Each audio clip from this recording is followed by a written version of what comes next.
Hey everybody. Welcome to the Hello and welcome to the replay.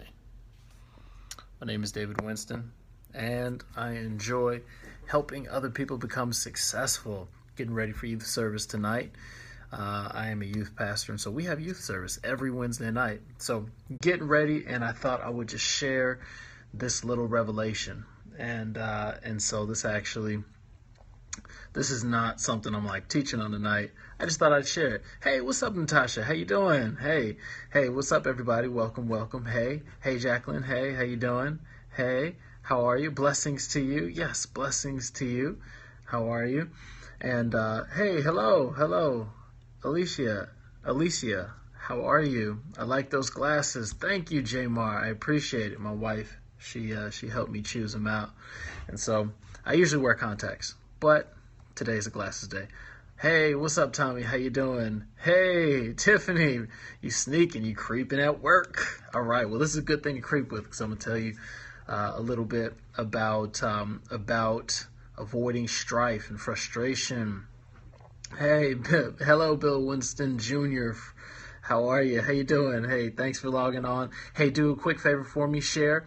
And thank you, Tiffany. Just like Tiffany did, invite some followers, invite some friends. We're going to have a quick encouragement party. So the reason why I'm doing this scope is I want to give you a quick word of encouragement. Something that I heard said at our last, what was it like? It was a Christmas luncheon that we did for our staff. Thank you, everybody, for sharing. Thank you, Tommy, for sharing. Thank you, Derek, for sharing. Thanks, Jamar, for sharing, too. Something that we did at our Christmas party is we awarded people, we award different things for standout employees, and we had one of our employees that was actually leaving our organization. And he was leaving our organization not for a bad reason. He actually had finished his degree and was going to now pursue some things in his field and had got hired at another company. So it was great things for him. But he said something important and interesting. He said, and he was actually talking about how he was able to keep his attitude good all while he was working here, and he worked in the maintenance team, and he was able to keep a good attitude. And he shared this, and I thought this was really good and really interesting. He said a lot of people complain and are in strife because they are not where they're supposed to be. And I thought that was really good, because he said it and he had a smile on his face. And he said, because people are not where they're supposed to be. And he started talking about, because he has a vision for his life and because he has a purpose, he wasn't stuck here just complaining. Now, if he had decided to abort that vision or purpose, or delay that vision or purpose because of his own fear, doubt, and insecurity, then he probably would have ended up frustrated and would have led him to be one of those people that complains and keeps up strife and garbage and mess. And we can see even a biblical example of this. You talk about over in Genesis chapter 12 and 13 and 14, and it talks about where Abram, God speaks to Abraham and tells him to get out of your father's house, get out of your country, get away from your family, and I'm going to show you a land that I've promised you. I'm going to make your name great. But what did Abraham do? He decided to take Lot.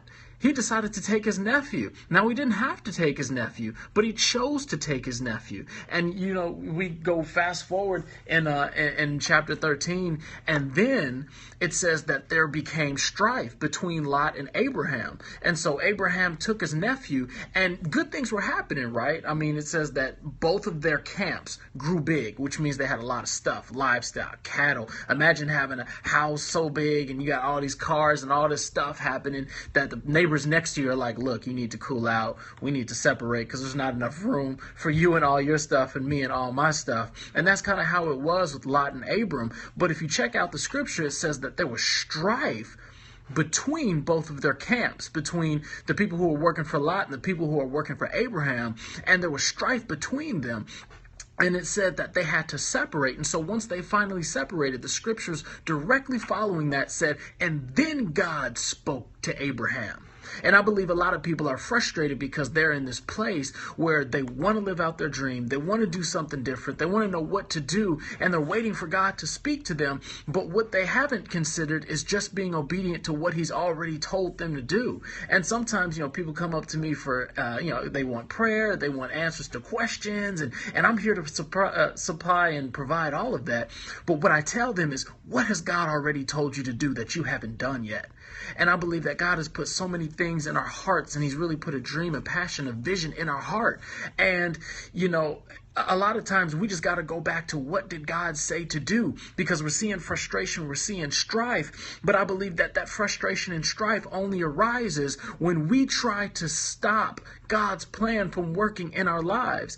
And God told Abraham, he told him, come on, he told him already. He told him. He said, I told you, Abraham, I told you to get away from Lot, but you wanted to bring him. And sometimes we got friends, we got people in our camp that we want to bring with us. We got people that are surrounding us. We have an area that's familiar, that's comfortable, but we got to walk away from familiar and comfortable to be able to pursue and seek what God has already planned out for us. Some of y'all might need to move. You might need to relocate. You might need to pack up and move to a different city, a different neighborhood, a different state. I don't know what it is. Maybe you're considering school, college. Maybe I was one of those people who actually wanted to go to school